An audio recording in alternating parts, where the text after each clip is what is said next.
con la segunda parte de la inflamación.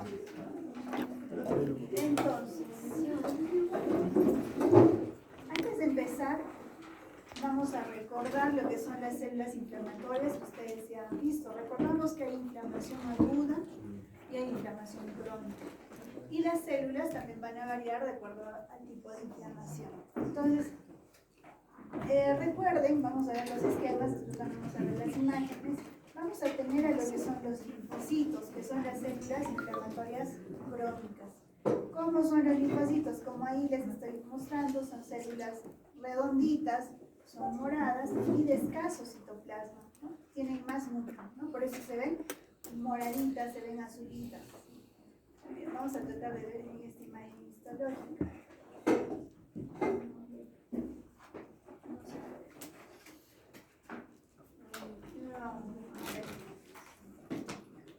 En esta imagen van a ver unos puntitos azules. O sea, si ahora en las imágenes, en las tareas que les mande, voy a ver unos linfocitos, unas células así, puntitos azules, esos son los linfocitos y me habla de cronicidad. Las células plasmáticas son células también, ya también un poquito ovales, como están viendo, y el núcleo es periférico, parece un tonel, y el núcleo es periférico. A eso se llama célula plasmática, y acá creo que no vamos a ver cómo se ve. Muy bien, vamos a continuar. El otro tipo de célula que tenemos van a ser a los polimorfonucleares.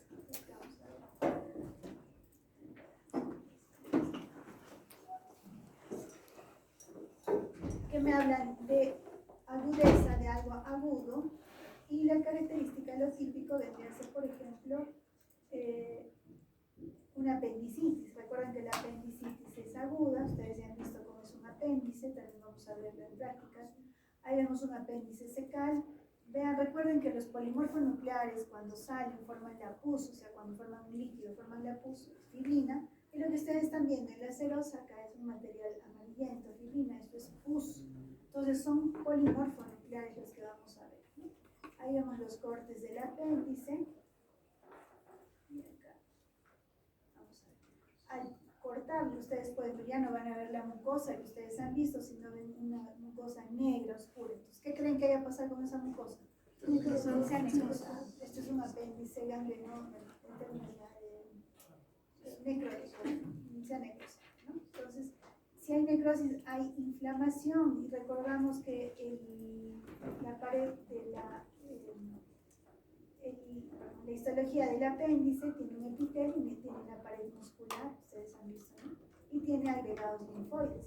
Esto es lo normal, esta zonita es lo normal, ahí vemos el epitelio, las glándulas, todo esto es la pared muscular. Vamos a anotar los niveles de la histología.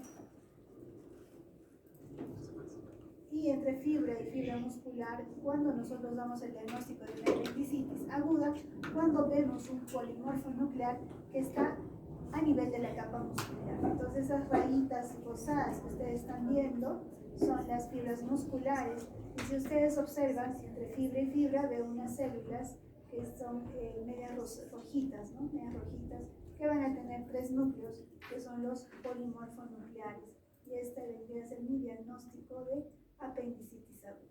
Cuando veo el epitelio de un apéndice necrosado, en la parte superior donde estoy señalando, veo las glándulas, pero en la parte inferior ustedes ya no ven nada de glándulas, significa que ese epitelio se ha necrosado, se está muriendo. ¿Okay? Entonces ahí tendría que ver inflamación aguda y crónica. Muy bien, entonces recordando eso vamos a empezar nuestra clase de lo que es inflamación. Muy bien.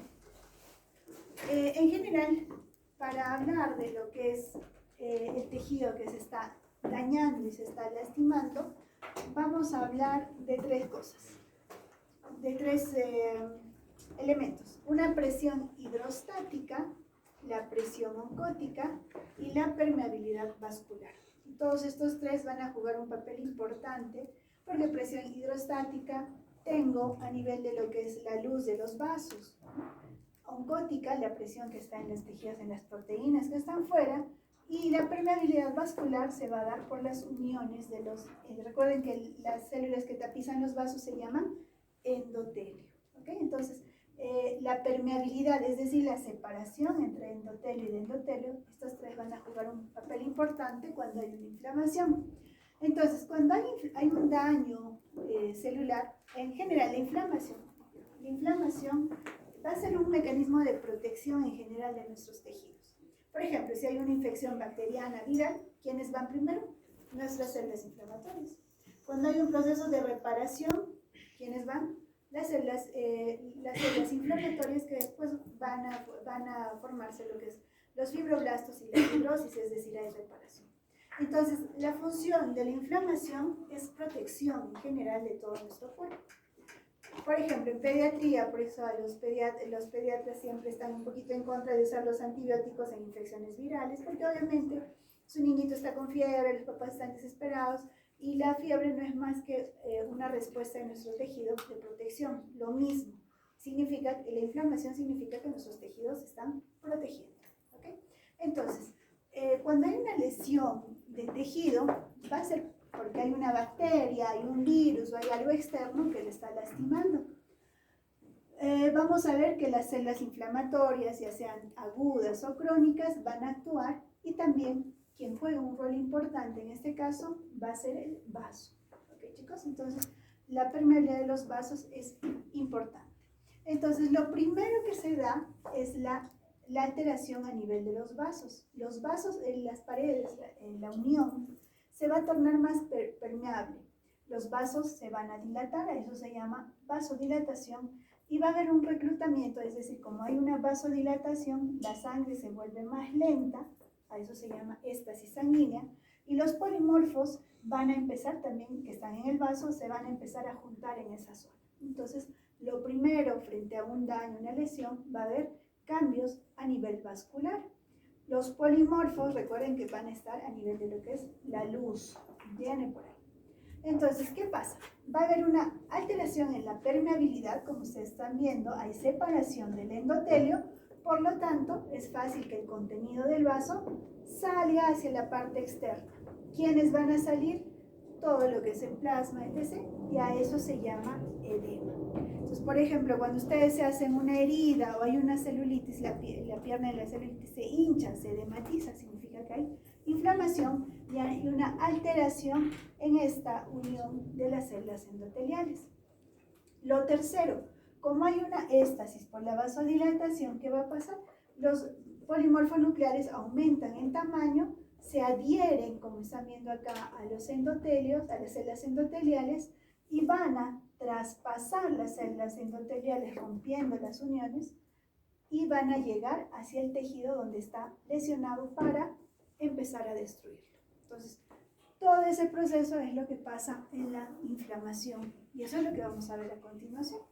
Los vasos juegan su papel importante ahí. Obviamente hay factores, en este caso mediadores, que van a actuar, ¿no? Entonces, es una respuesta inflamatoria frente a un daño del tejido que puede ser por un golpe, un trauma, isquemia.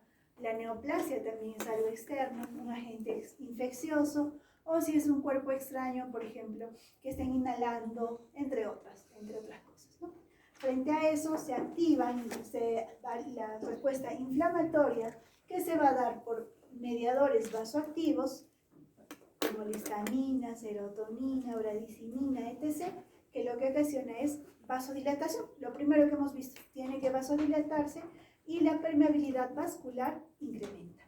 Y todo esto se traduce en el edema que ustedes clínicamente van a ver.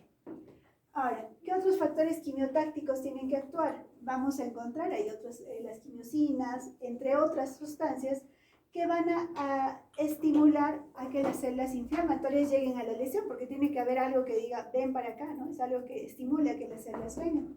Y eso vamos a dividirlo de acuerdo al tipo de estímulo que se tenga. La inflamación aguda, que va a llamar a los polimorfonucleares, a los mastocitos, que son la parte aguda, y en la parte crónica vamos a tener a los linfocitos, macrófagos y células plasmáticas. Entonces, ya en su cabecita, dos tipos de inflamación: la inflamación aguda, inflamación crónica. Y las células también van a variar de acuerdo al tipo de inflamación. Entonces, si en su examen yo les pongo, hay un montón de linfocitos y les digo qué tipo de inflamación es y por qué, ustedes me tendrán que poner inflamación crónica porque lo que se observa son linfocitos. ¿Listo? Así es. ¿Listo? Muy bien, entonces vamos a ver a lo que son los polimorfonucleares que ya porque vamos a ver inflamación aguda ahora. ¿Cómo son? Entonces, los polimorfonucleares, recuerden que tienen un núcleo trilobulado, como ustedes están viendo para que lo reconozcan, más o menos como lo que ustedes están viendo, polimorfonucleares o neutrófilos, y dentro del citoplasma va a tener gránulos. Y estos gránulos también van a secretar ciertas sustancias, ciertas enzimas que van a destruir y lesionar. Entonces, importante en lo que son la inflamación aguda, van a fagocitar todo tejido dañado, son los primeros en llegar, y dentro de sus gránulos, como ustedes pueden ver, tenemos lisocimas, bactericidas, elastasas, entre otras enzimas. Entonces, dentro de su función también va a ser la destrucción, ellos destruyen, ¿ok? También. Muy bien. Otra célula que hemos visto en la inflamación que va a tener su papel importante son las células endoteliales. Y algo importante para que todo se mantenga en equilibrio es que tiene que haber una integridad. Su célula endotelial tiene que estar unida a la otra, ¿no? Si hay una alteración en esa integridad, entonces ahí ya vemos el edema, vemos todo lo que pasa. ¿Cuál es la otra función? Evita que las plaquetas se adhieran a ella, porque si se empieza a adherir, empezamos a formar trombos. Entonces, estas células endoteliales íntegras evitan que las plaquetas se adhieran y se formen trombos. Eso es en un estado normal, ¿no? Y entonces también se va a encargar de la contracción y relajación para que esté en una homeostasis, ¿no? Entonces, y también van a secretar ciertos factores mediadores. Ya no vamos a detallar. Vamos a tener otras células, lo que son, recuerden que los monocitos que están en mi médula, cuando pasan al torrente y llegan a determinados tejidos, se tornan un poquito más específicos y se llaman macrófagos. ¿Y cuál es la función del macrófago? Degradar. ¿En qué tipo de inflamación encuentro macrófagos?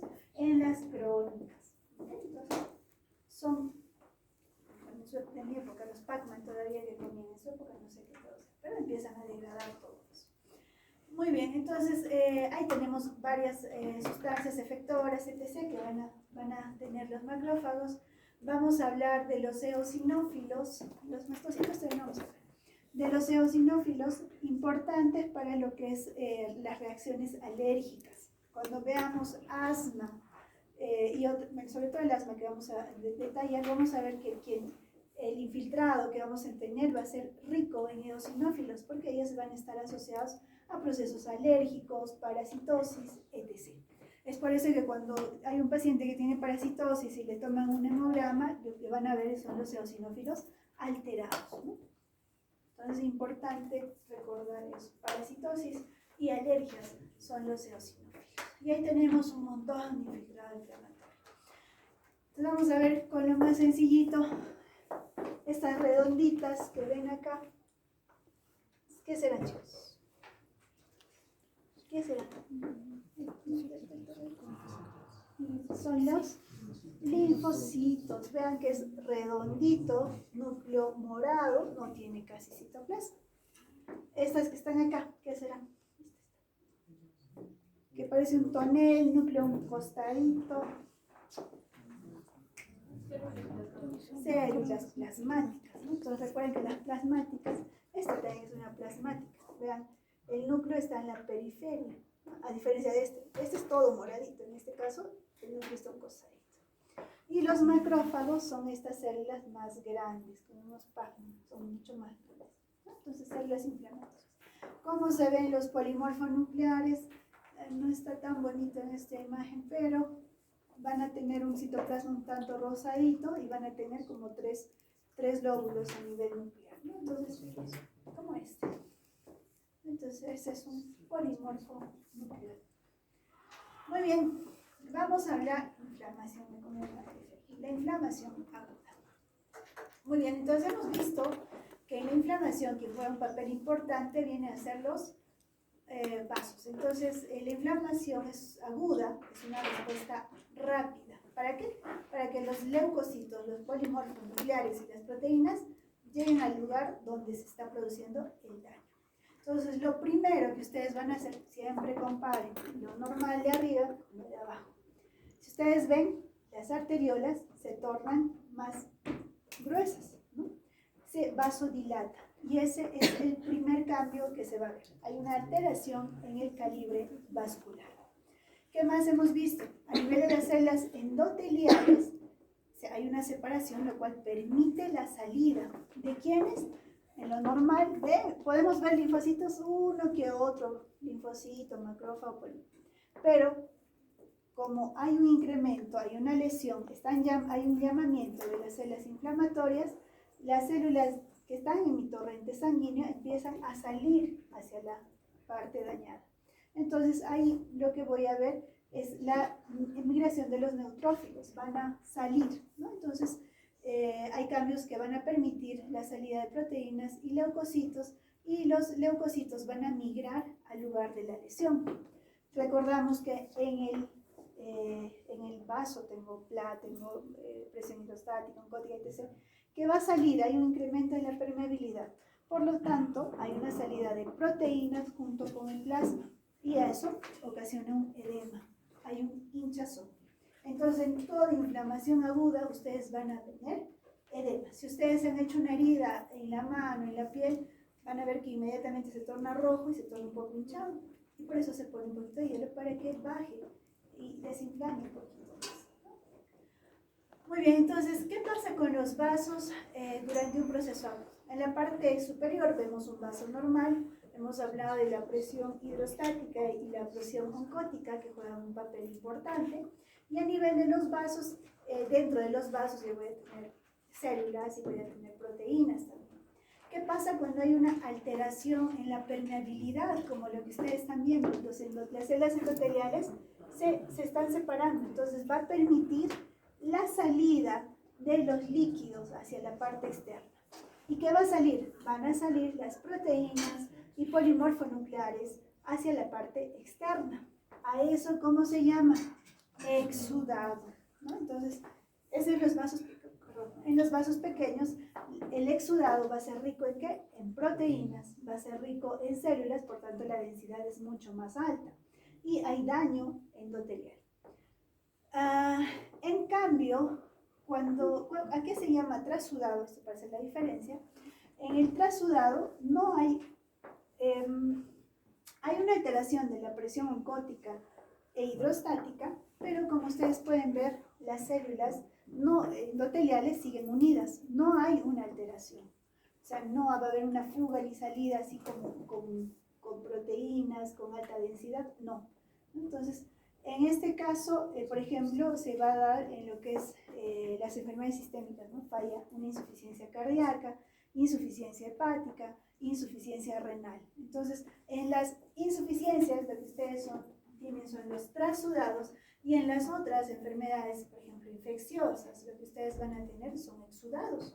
Cuando hagan derrames pleurales por neumonías, etc., lo que ustedes van a extraer va a ser exudado. Cuando lo manden al laboratorio para confirmar si es un exudado o es un trasudado, esa es la diferencia.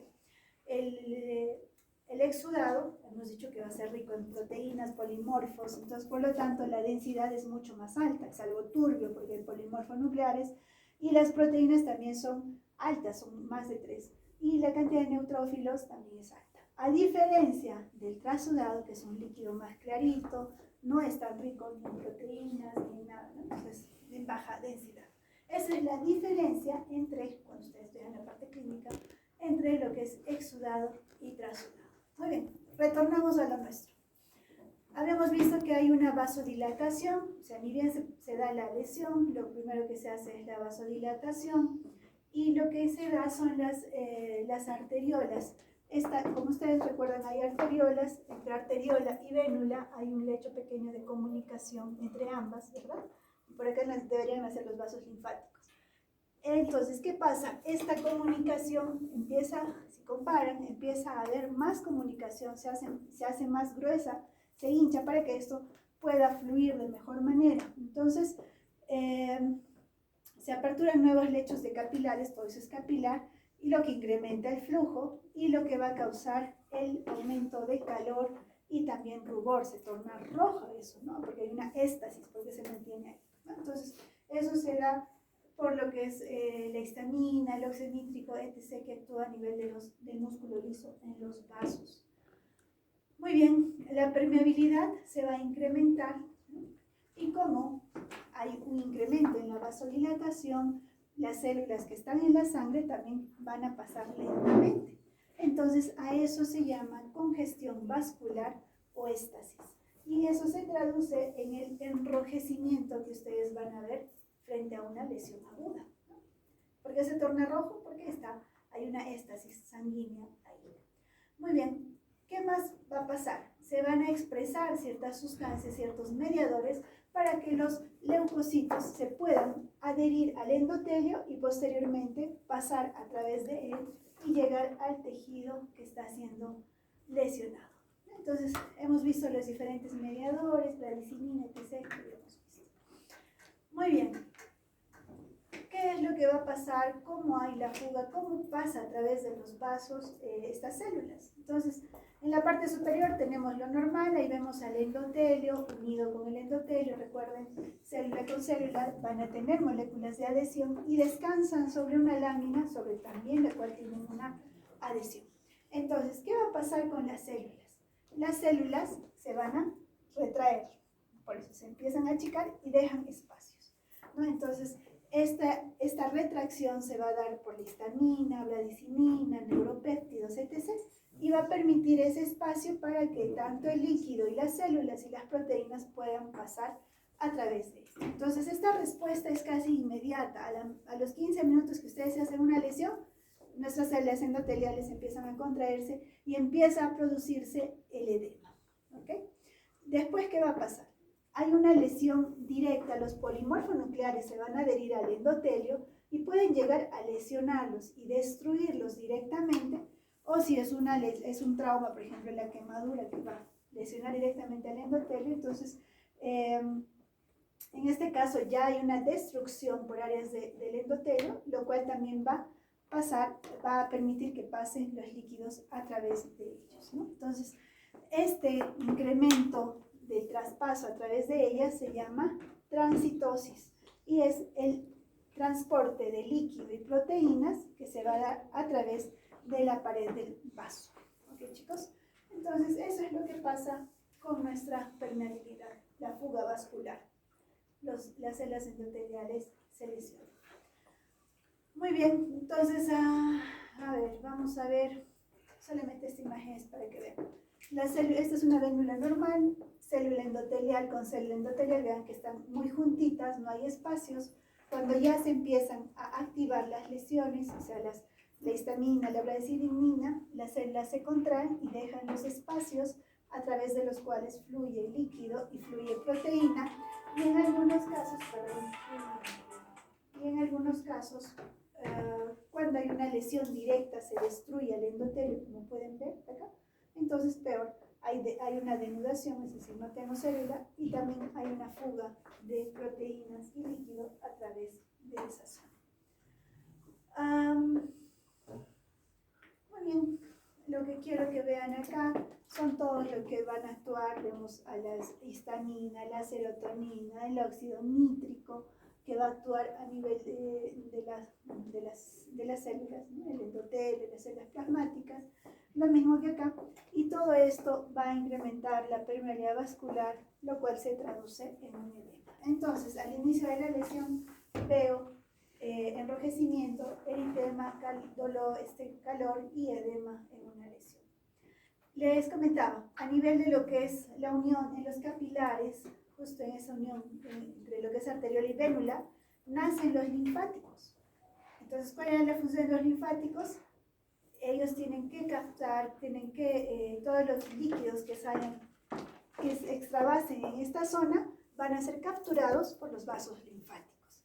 Entonces, si en una inflamación aumenta la permeabilidad, salen los polimorfos, hay edema, ¿quién también tiene que actuar ahí? Los vasos linfáticos. Entonces, recuerden que los vasos linfáticos son como los canales que van a ir hacia los ganglios, llegan hacia los ganglios, que sería esto, y ahí drenan, y si hay una sustancia, hay un virus, hay algo, entonces también lo llevan al ganglio, y el ganglio es el que empieza a crear los linfocitos específicos para destruir esa célula. Entonces, si hay abundante líquido, hay polimorfos, hay proteínas que están saliendo fuera, que va a incrementar en la inflamación, incrementa el flujo de la linfa, que me ayuda a disminuir el edema, y lo que yo tengo es una linfangitis, que es un incremento en el volumen de los vasos, y la linfadenitis, que son los incremento en el tamaño de sus ganglios. Es por eso que cuando ustedes tienen, o los niños tienen faringitis, ustedes les palpan la cadena ganglionar cervical y van a palpar los ganglios incrementados. No significa que eso es algo malo, simplemente es una reacción frente a una infección que está teniendo su paciente. ¿Lo ve, chicos? Entonces, todo eso pasa en una inflamación aguda. Muy bien. Entonces, ¿qué pasa con los linfocitos, los leucocitos que tenemos ahí? Recuerden que tienen que ir a una determinada zona, la zona que está siendo lesionada. Los mismos leucocitos tienen que reconocer el agente que está ocasionando eso, y así también como en la necrosis tienen que reconocer el tejido muerto y destruirlo.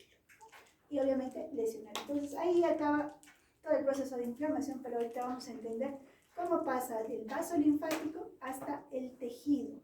Entonces, en el vaso linfático, acá vamos a ver. Muy bien, vamos primero éstasis. Tenemos una éstasis, es decir, un estancamiento, un enlentecimiento del paso de la sangre. Los polimorfos usualmente pasan por el medio, cuando es normal, van por el medio del vaso. Pero cuando hay una éstasis y está más lento, sufren el proceso de marginación, es decir, se acercan al endotelio. A eso se marginan hacia la parte periférica. Una vez que se activan, van a empezar a sufrir el proceso de rodamiento. Empiezan a rodar sobre el endotelio. Y también, posterior, ahorita vamos a ver por medio de cuál, sufre el proceso de adherencia. Se van a adherir al endotelio firmemente y después van a sufrir el proceso de transmigración o diapedesis, es decir, pasan a través de la pared del vaso y por las quimiosinas que se están acá en la zona lesionada se están activando, el polimorfo nuclear sabe hacia dónde ir. Entonces, todo eso pasa en inflamación aguda y es el proceso que vamos a ver. Entonces, el polimorfo nuclear tiene el núcleo trilobulado, como hemos visto, tiene orgánulos, tiene gránulos, y va a tener en su citoplasma ciertas sustancias, en este caso moléculas de adhesión que le van a permitir interactuar con la célula endotelial. La célula endotelial también tiene ciertas sustancias de reacción para que se puedan adherir, ¿no? Entonces, el polimorfo, en este caso, estas moléculas de adhesión, se empiezan a expresar. ¿Por qué? Porque hay factores como la quimiosina, el factor de necrosis tumoral, las interleuquinas, que estimulan al polimorfo para que empiece a expresar toda esa su parte externa, toda en su membrana empieza a expresarse. Entonces, inicialmente son las selectinas, que son estas, que se empiezan a expresar, las cuales, como ven en el endotelio, también van a tener, ¿no? El polimorfo tengo las de los leucocitos, las L-selectinas, y el endotelio tiene las P-selectinas y la E-selectina, que me va a permitir que el polimorfo se pueda adherir, no firmemente, pero se pueda pegar un rato al endotelio. ¿Ok? Entonces esas son las selectivinas. ¿Qué pasa después? Después de un proceso se va a empezar a segregar, a formar lo que son las integrinas. Entonces las selectinas permiten que se adhiera al endotelio y las integrinas permiten que se integre el citoplasma, es decir, este polimorfo, al endotelio y pueda pasar a través de, vamos a ver, integrinas y selectivinas. Acá lo vamos a ver. Muy bien, ahí tengo mi célula endotelial, tengo mi polimorfo que ya está activado, no es cualquier polimorfo, ojo, porque ya hay una sustancia que le está haciendo que se activen las sustancias. Empieza el rodamiento, empieza a rodar, rueda, y eso se da gracias a las selectinas. L-selectina en el polimorfo y en la célula endotelial eran la P y la E. Entonces, se adhiere, se suelta, se adhiere, se suelta, se adhiere, se suelta. Eso es el proceso de rodamiento. Cuando se adhiere firmemente, se va a dar gracias a las integrinas. Vean que el polimorfo se adhiere a la célula endotelial. Y posteriormente va a pasar a través de la pared, incluso recuerden que hay una lámina, una membrana basal. Esa membrana es por los gránulos, las enzimas que tienen los polimorfos son destruidas y el polimorfo va a pasar a través de la pared. A eso se llama diapedesis, chicos. Ojo, entonces, ¿qué es la diapedesis? Es el paso a través del polimorfo nuclear a través de la pared vascular. ¿Okay?